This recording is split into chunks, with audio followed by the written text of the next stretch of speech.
This is chapter 11 of the book The New Civilization by Vladimir Megrè. This is the book 8 of the Ringing Cedars series. 1 hectare, a piece of planet Earth. I'm often told, why do you make such a fuss over 1 hectare? There are more important things. But in my view, there is nothing more important in our life right now than to return the Earth to its original flourishing state. And that is why I keep talking about a hectare of family land. Behind it, after all, there is something immeasurably more significant. I don't always have the reasoning and intellectual capacity, nor perhaps the temperament to explain this, but when there's even just a little breakthrough and people understand, well, I consider that a victory.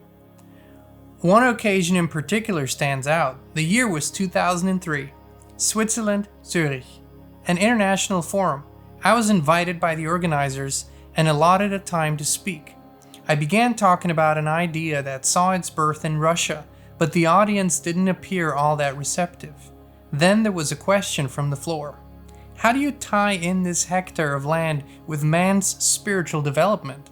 Perhaps the problem of land tillage is important enough for Russia, but these questions have long been resolved in Europe. We're here to talk about spirituality. A little nervous, I began my reply this way. I'm talking about a hectare of land and setting up one's family domain on it, and some people might think that's a rather primitive notion. We have to talk about the great teachings on spirituality, they say, because that is the topic of this prestigious European forum. I know, I was told by the organizers that sitting before me in this auditorium are well-known innovative educators, philosophers, and writers on spirituality from all over Europe, along with other thinkers on this topic who are no less important. But it is precisely because I'm mindful of the composition of this audience here before me that I am specifically talking about a hectare of land. Ladies and gentlemen, I am convinced that concepts such as love and spirituality must necessarily have a material embodiment. The hectare of land I have in mind, the hectare Anastasia speaks about, is much more than a mere hectare of land. It is a space through which you may be connected to the cosmos. All the planets of the universe will react to this space, and consequently, to you. They will be your friends, assistants, and co-creators. In terms of the laws of nature, look what happens to an ordinary flower. A daisy, for example. The daisy is inseparably connected with the cosmos, the planets, and the sun. The flower opens its petals when the sun comes up and closes them when the sun goes down. They are at one with each other, in harmony with each other. Not even trillions of kilometers or light years could break that connection. They are bonded together, the great sun and the little earthly flower. They know that only together can they be creators of a great universal harmony. But every single blade of grass on the earth reacts not only to the sun, it also reacts to other planets. It reacts to man, to the energy of his feelings. Scientists conducted an experiment in which sensors were attached to an ordinary flowering houseplant, and polygraph indicators registered even the minutest energy impulses coming from the flower. Several people were sent into the room in turn. One of them simply walked past the flower, a second went over and gave it some water, while a third went in and cut off one of the leaves. According to the data registered by the polygraph, whenever the person who tore off a leaf entered the room, the planet would get agitated and cause the indicator to jump. A related phenomenon can also be often noticed. Flowers fade when their owners go away. The upshot is that all plants react to man. They may like a particular man or they may not. Consequently, they may transmit to their planets a message of either love or absence of love. And now imagine that you have some kind of space, say a hectare of land. This isn't just any run-of-the-mill hectare of land where potatoes are grown for sale, but a hectare of land on which you have begun to create based on a particular level of consciousness or spirituality. You have your own territory on which there are a whole lot of plants cultivated not by hired workers, but directly by you yourself. Every plant, every blade of grass will react to you with love, and these plants as living beings are capable of collecting for you all the best energies of the universe. They collect them and offer them to you. Plants feed on more than just the energy of the soil. After all, you are aware that there are some plants that can grow even without soil. 5,000 years ago in ancient Egypt, there lived priests who created a variety of religions, and these priests were in control of whole nations. These priests were the richest people in the world of that time. The basements of their palaces were filled with trunks of gold and precious gems. They were acquainted with a whole range of secret sciences. The pharaoh turned to them for advice and money. But each of these highly placed priests had his own hectare of land on which he permitted no slaves to work. These were the richest people of their day with a knowledge of a great many sciences. They knew the secrets of a hectare of land. On the walls of the ancient temples of Egypt, the priests' temples, was inscribed the warning, "Do not accept food from a slave." This is example 1. Example 2. In ancient Rome, the senators issued a decree that if a slave was capable of working on the land and had been given land, then that slave could be sold to another master only if the land were sold with him, so as not to let any outsider into contact with what was growing on that land. And why did they give them money on top of that to build themselves a house?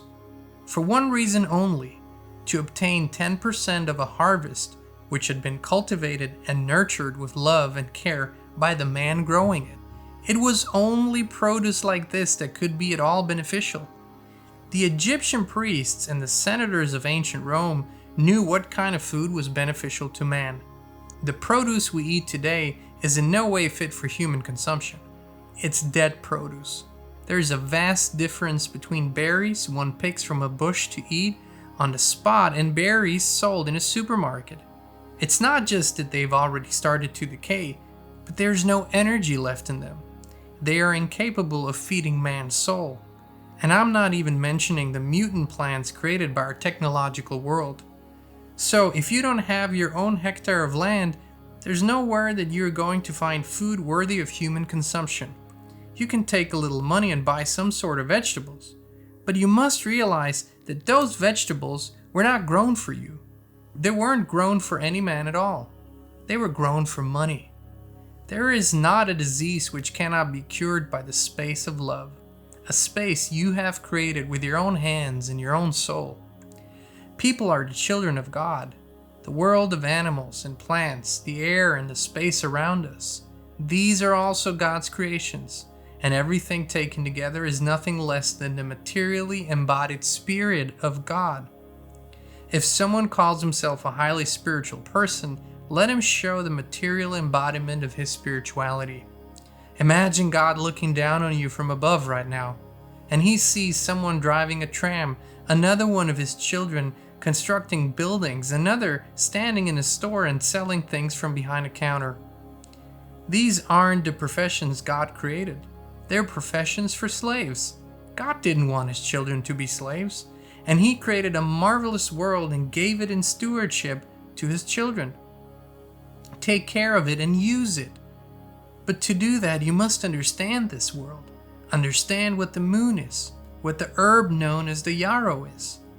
And what is a hectare of land? Is it a place where man must work by the sweat of his brow? No. It is a place man shouldn't work at all. It is a place through which man ought to control the world.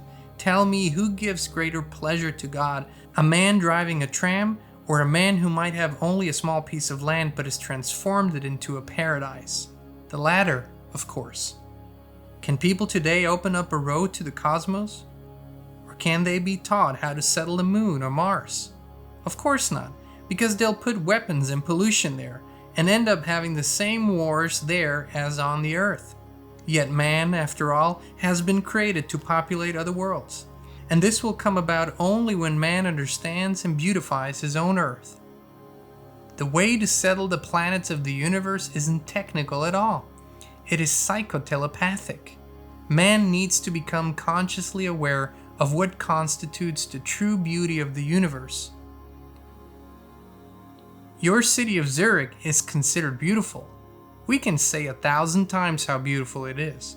But what specifically is beautiful about it? Yes, it is very clean here. Yes, it looks as though there are many well-to-do people living here. But is land covered with asphalt truly beautiful? Is it really good to have little green islands popping up just in certain places? Is it good that there's a dying tree, a majestic cedar, right in the center of your city? It's suffocating from the smog. It's suffocating from exhaust fumes. And it's not the only thing that's dying and suffocating. The people walking along the city streets are suffocating from these fumes too. We should give some thought to all that we have managed to contrive on this earth. And it's best to talk about it in very simple terms. Let each one of us take a small plot of his land, pull his whole mind and whole spirituality together, and create a very small but concrete paradise. He will transform his little piece of land on our large planet into a flourishing garden, giving a material embodiment to his spirituality, following God's example. If millions of people do this in a whole lot of countries, then the whole earth will become a flourishing garden, and there won't be any wars, because millions of people will be completely engaged in a grand co-creation. And if Russians should then descend upon Switzerland or Germany, it will only be to delight in the contemplation of beautiful living oases, to learn from their experience in embodying true spirituality. Russia, unfortunately, is currently trying with all its might to be like the West. Russian politicians are peppering their speeches with references to Western countries as developed or civilized. They're urging their people to catch up to them in development and being civilized. Our politicians still don't know that we have the opportunity not only to catch up quickly, but to significantly overtake them. But this can come to pass only if Russia does a complete about-face and starts heading in the opposite direction. This is in no way to suggest I'm trying to denigrate or insult your Western civilization. But we're talking here, after all, about spirituality, and we need to be honest and sincere in what we say to one another. Spirituality cannot be measured simply by material wealth and technological achievements. Such a one-sided technocratic approach to mankind's development will invariably lead to an abyss. No doubt those of you gathered here today will admit this. But then you must also admit that you are running out in front, with us right behind you. Try to stop and figure out what's happened to our world. If you do manage to figure it out, call out to those running behind you. Hey, you'd better stop, chaps. Stop running. There's an abyss ahead, and we're already on the edge of it. Find another way. If we really listen to our hearts together, we ought to go from simply talking about spirituality to its material embodiment. 1 hectare is but a tiny dot on the face of our planet Earth. But millions of these dots will transform the whole planet into a flourishing garden. Trillions of flower petals, along with the happy smiles of children and oldsters, will tell the universe that the people of the earth are ready for a grand co-creation. And the planets of the universe will respond. We're waiting for you, man. We're waiting for you, worthy Son of God. Our millennium has ushered in a great transformation on the earth. Tens of thousands of Russian families have already aspired to obtain their own hectare of land. A father and a mother who are actually creating a space of love for their children are more spiritual than the most celebrated wise men who only talk about spirituality. Let the spirit of each man spring up from the ground as a beautiful flower, a tree with fragrant fruit, and let this take place on every single hectare on our planet. After these words, for some time absolute silence reigned in the hall. This was followed by thunderous applause. I spoke in Zurich on the following day too, once again to a full house. A number of our former compatriots were present here too. I don't think I came across too coherently, especially since I was speaking through an interpreter. But people stayed, they listened, because it wasn't just me that was talking with this audience. A higher power was speaking. A very simple, specific, yet at the same time extraordinary power, one that has been preserved for millennia in the depths of the human soul.